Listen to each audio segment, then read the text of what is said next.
Welcome to the video lecture for Unit 5, Module 10.1.1.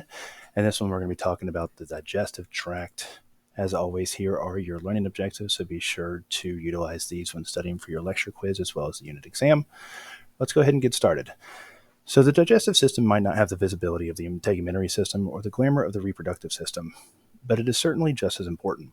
All living organisms must get nutrients from their environment to sustain life. These nutrients are used as raw materials for synthesizing essential compounds, or anabolism. They are also broken down to provide the energy that cells need to continue functioning, or catabolism. Catabolic reactions require two essential ingredients, oxygen and organic molecules, such as carbohydrates, fats, or proteins, that can be broken down by enzymes inside cells. Obtaining oxygen and organic molecules can be straightforward for a single-celled organism like an amoeba. The process is much more complicated for animals as large and complex as humans.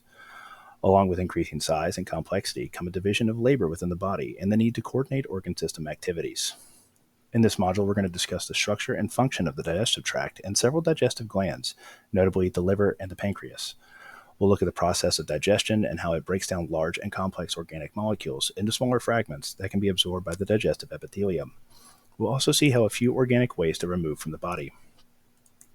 In our bodies, the respiratory system works with the cardiovascular system to supply the oxygen needed for catabolism.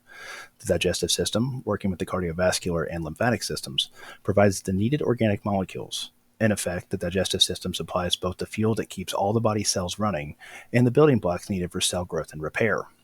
The digestive system consists of a muscular tube, the digestive tract, also called the gastrointestinal tract or alimentary canal, and various accessory organs. The oral cavity, or the mouth, the pharynx, or the throat, the esophagus, the stomach, the small intestines, and the large intestines make up the digestive tract.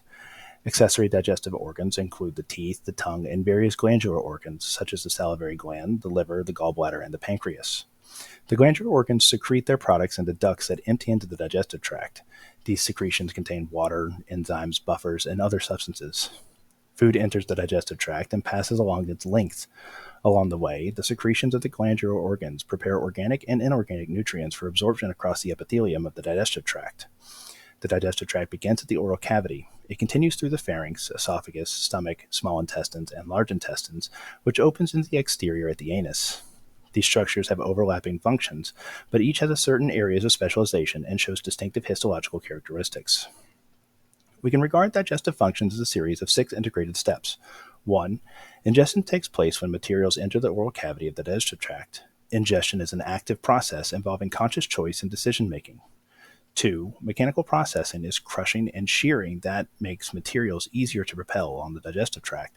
It also increases their surface area, making them more susceptible to attack by enzymes. Mechanical processing may or may not be required before ingestion. You can swallow liquids immediately, but you must chew most solids first. Tearing and mashing with teeth, followed by squashing and compacting by the tongue, are examples of preliminary mechanical processing. Swirling, mixing, and churning motions of the stomach and the intestines provide mechanical processing after ingestion. 3. Digestion refers to the chemical breakdown of food into small organic fragments suitable for absorption by the digestive epithelium. Simple molecules in food, such as glucose, can be absorbed intact. However, epithelial cells have no way to absorb molecules with the size and complexity of proteins, polysaccharides, or triglycerides. Digestive enzymes must first disassemble these molecules. For example, the starches in a potato are of no nutritional value until enzymes have broken them down into simple sugars that the digestive epithelium can absorb for distribution to body cells. 4. Secretion is the release of water, acids, enzymes, buffers, and salts by the epithelium of the digestive tract and by glandular organs. 5. Absorption is the movement of organic molecules, electrolytes, or inorganic ions, vitamins, and water across the digestive epithelium and into the interstitial fluid of the digestive tract. 6. Excretion is the removal of waste from the body. The digestive tract and the glandular organs discharge waste in secretions that enter the lumen of the tract. Most of these wastes mix with the indigestible residue of the digestive process and then leave the body. The process called defecation ejects materials from the digestive tract, eliminating them as matter called feces. The lining of the digestive tract also plays a protective role. It safeguards surrounding tissues against 1. The corrosive effects of digestive acids and enzymes, 2. Mechanical stresses such as abrasions, and 3. Bacteria that are either swallowed with food or live in the digestive tract. The digestive epithelium and its secretions provide a nonspecific defense against these bacteria. When bacteria reach the underlying layer of areolar tissue, the lamina propria, macrophages, and other cells of the immune system attack them. We explore specific functions in more details as we consider the individual regions and components of the system. First, however, let's take a look at several structural and functional characteristics of the system as a whole. The abdominal pelvic cavity contains the peritoneal cavity, which is lined by a serous membrane. This membrane consists of a superficial mesothelium covering a layer of areolar tissue. We divide the serous membrane into two parts. The serosa, or the visceral peritoneum, covers organs that project into the peritoneal cavity. The parietal peritoneum lies the inner surface of the body wall. The serous membrane lining the peritoneal cavity continuously produces peritoneal fluid, which lubricates the surfaces. Because a thin layer of peritoneal fluid separates them, the parietal and visceral surfaces can slide without friction and result in irritation. The membrane secretes and reabsorbs about 7 liters of body fluid each day, but the volume within the peritoneal cavity at any one time is very small. Liver disease, kidney disease, and heart failure can increase the rate at which fluids move into the peritoneal cavity. The buildup of fluid creates a characteristic abdominal swelling called ascites. This fluid can distort internal organs and cause symptoms such as heartburn, indigestion, and lower back pain. Portions of the digestive tract are suspended within the peritoneal cavity by sheets of serous membrane that connect the parietal peritoneum with the visceral peritoneum. These mesenteries are double sheets of peritoneal membrane. The areolar tissue between the mesothelial surfaces provides a route to and from the digestive tract for blood vessels, nerves, and lymphatic vessels. Mesenteries stabilize the position of the attached organs. The mesenteries also prevent the intestines from becoming entangled during digestive movements or sudden changes in body position. During embryonic development, the digestive tract and accessory organs are suspended within the peritoneal cavity by dorsal and ventral mesenteries. The ventral mesentery layer disappears along most digestive tract. It persists in adults in only 2 places: on the ventral surface of the stomach, between the stomach and the liver, or the lesser omentum, and between the liver and the anterior abdominal wall, or the falciform ligament. The lesser omentum stabilizes the position of the stomach and provides an access route for blood vessels and other structures entering or leaving the liver. The falciform ligament helps stabilize the position of the liver relative to the diaphragm and the abdominal wall. As the digestive tract elongates, it twists and turns within the crowded peritoneal cavity. The dorsal mesentery of the stomach becomes greatly enlarged and forms an enormous pouch that extends inferiorly between the body wall and the anterior surface of the small intestine. This pouch is the greater omentum. It hangs like an apron from the lateral and inferior borders of the stomach. Adipose tissue in the greater omentum conforms to the shapes of the surrounding organs. It provides padding and protection across the anterior and lateral surfaces of the abdomen. When an individual gains weight, this adipose tissue contributes to the characteristic beer belly. The lipids in the adipose tissue are an important energy reserve. The greater omentum also insulates to reduce heat loss across the anterior abdominal wall. All but the first 25 centimeters of the small intestine is suspended by the mesentery proper, a thick mesenterial sheet. It provides stability, but permits some independent movement. The mesentery associated with the initial portion of the small intestine, or the duodenum, and the pancreas fuses with the posterior abdominal wall and locks those structures in place. Only their interior surfaces remain covered by peritoneum. We describe these organs as retroperitoneal, or behind, because their mass lies posterior to, rather than surrounded by, the peritoneal cavity. A mesencolon is a mesentery associated with a portion of the large intestine. During normal development, the mesocolon of the ascending colon, the descending colon, and the rectum of the large intestine fuse to the posterior body wall. These regions become locked in place. Therefore, these organs are retroperitoneal. Their visceral peritoneum covers only their interior surfaces and the portion of their lateral surfaces. The transverse mesocolon, which supports the transverse colon, and the sigmoid mesocolon, which supports the sigmoid colon, are all that remain of the original embryonic mesocolon. The 4 major layers of the digestive tract are 1. The mucosa, 2. The submucosa, 3. The mucolaris externa, and 4. The serosa.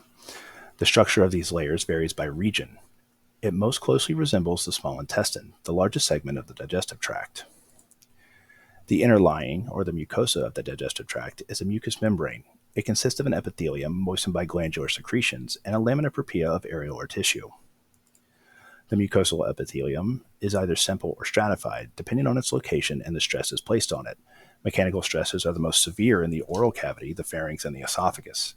These structures are lined by a stratified squamous epithelium. In contrast, the stomach, the small intestines, and almost the entire length of the large intestine, where absorption occurs, have a simple columnar epithelium that contains mucus cells. Scattered among the columnar cells are enteroendocrine cells. They secrete hormones that coordinate the activities of the digestive tract and the accessory glands. The lining of the digestive tract appears as longitudinal folds, which disappear as the tract fills. The lining also has permanent transverse fold called circular folds or pliques circulaires. The folding increases the surface area available for absorption. The secretion of gland cells in the mucosa and the submucosa, or in the accessory glandular organ, are carried to the epithelial surface by ducts. The lamina propria is a layer of areolar tissue that also contains blood vessels, sensory nerve endings, lymphatic vessels, smooth muscle cells, and scattered bilymphatic tissue. In the oral cavity, the pharynx, esophagus, stomach, and the duodenum, or the proximal portion of the small intestine, the lamina propria also contains the secretory cells of mucus glands. In most areas of the digestive tract, the lamina propria contains a narrow sheet of smooth muscle and elastic fibers. This sheet is called the mucolaris mucosae. The smooth muscle cell and the mucolaris mucosae are arranged in two concentric layers. The inner cell encircles the lumen, the circular muscle, and the outer layer contains muscle cells arranged parallel to the long axis of the tract, or the longitudinal layer. Contractions in these layers alter the shape of the lumen and move the epithelial pleats and folds. The submucosa is a layer of dense irregular connective tissue that binds the mucosa to the mucolaris externus. The submucosa has numerous blood vessels and lymphatic vessels. In some regions, it also contains exocrine glands that secrete buffers and enzymes into the lumen of the digestive tract. Along its outer margin, the submucosa contains a network of intrinsic nerve fibers and scattered neurons. This network, the submucosal plexus, or the Meissner's plexus, it contains sensory neurons, parasympathetic ganglionic neurons, and sympathetic postganglionic fibers that innervate the mucosa and the submucosa. The submucosal plexus lies along the inner border of the mucolaris externa, also called the mucolaris. Smooth muscle cells dominate this region. Like the smooth muscle cells in the mucolaris mucosae, those in the mucolaris externa are arranged in an inner circular layer and an outer longitudinal layer. These layers play an essential role in mechanical processing and in moving materials along the digestive tract. The movements in the digestive tract are coordinated primarily by sensory neurons, interneurons, and motor neurons of the enteric nervous system. The ENS is primarily innervated by parasympathetic division of the ANS. Sympathetic postganglionic fibers also synapse here. Many of these fibers continue onward to innervate the mucosa and the myenteric plexus, or the Auerbach plexus. This plexus is a network of parasympathetic ganglia, sensory neurons, interneurons, and sympathetic postganglionic fibers. It lies sandwiched between the circular and longitudinal muscle layers. In general, parasympathetic stimulation increases muscle tone and activity. Sympathetic stimulation decreases muscle tone and activity. A serous membrane known as the serosa covers the mucolaris externa along most portions of the digestive tract inside the peritoneal cavity. There is no serosa covering the mucolaris externa of the oral cavity, pharynx, esophagus, and rectum. Instead, a dense network of collagen fibers firmly attaches the digestive tract to the adjacent structures. This fiber sheath is called an adventitia. The muscular layers of the digestive tract consist of visceral smooth muscle tissue. We introduced this type of smooth muscle back in 168. The smooth muscle along the digestive tract has rhythmic cycles of activity due to pace setter cells. These smooth muscle cells undergo spontaneous depolarization, triggering a wave of contraction that spreads throughout the entire muscular sheet. Pace setter cells are located in the mucolaris mucosae and the mucolaris externa, which surround the lumen of the digestive tract. The coordinated contractions of the mucolaris externa play a vital role in moving materials along the tract through peristalsis and in mechanical processing through segmentation. The mucolaris externa propels materials from one portion of the digestive tract to another by contractions known as peristalsis. Peristalsis consists of waves of muscular contractions that move a bolus, or a soft rounded ball of digested contents, along the length of the digestive tract. During a peristaltic movement, the circular muscles contract behind the bolus while circular muscles ahead of the bolus relax. Longitudinal muscles ahead of the bolus then contract, shortening adjacent segments. A wave of contraction in the circular muscles then forces the bolus forward. Most areas of the small intestine and some portions of the large intestine undergo cycles of contraction that churn and fragment the bolus, mixing the contents with intestinal secretions. This activity, called segmentation, does not follow a set pattern. For this reason, segmentation does not push materials along the tract in any one direction. Local factors interact with neural and hormonal mechanisms to regulate the activities of the digestive system. The initial regulation of digestive function occurs at the local level. Local environmental factors such as the pH, volume, or chemical composition of the intestinal contents can have a direct effect on digestive activity in that segment of the digestive tract. Some of these local factors have a direct effect on local digestive activities. For example, stretching of the intestinal wall can stimulate localized contractions of smooth muscles. In other cases, the local factors stimulate the release of chemicals. Prostaglandins, histamine, and other chemicals released into interstitial fluid may affect adjacent cells with a small segment of the tract. For example, the release of histamine in the lamina propria of the stomach stimulates secretion of acid by cells in the adjacent epithelium.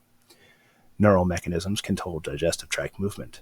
For example, sensory receptors in the walls of the digestive tract trigger peristaltic movements that are limited to a few centimeters.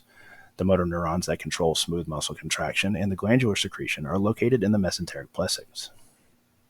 These neurons are usually considered parasympathetic because some of them are innervated by parasympathetic preganglionic fibers. However, the plexus also contains sensory neurons, motor neurons, and interneurons responsible for local reflexes that operate entirely outside of the control of central nervous system. Remember that local reflexes are called short reflexes. In general, short reflexes control localized activity that involves small segments of the digestive tract. For example, they may coordinate local peristalsis and trigger secretions by digestive glands in response to the arrival of a bolus. Many neurons are involved. The enteric nervous system has about as many neurons as the spinal cord and as many neurotransmitters as the brain. The specific functions and interactions of these neurotransmitters in the enteric nervous system are relatively unknown, though. Sensory information from the receptors in the digestive tract is also distributed to the CNS. There it can trigger long reflexes, which involve interneurons and motor neurons in the CNS. Digestive hormones can enhance or diminish the sensitivity of the smooth muscle cells' neural commands. These hormones produced by enteroendocrine cells in the digestive tract travel through the bloodstream to reach their target organs.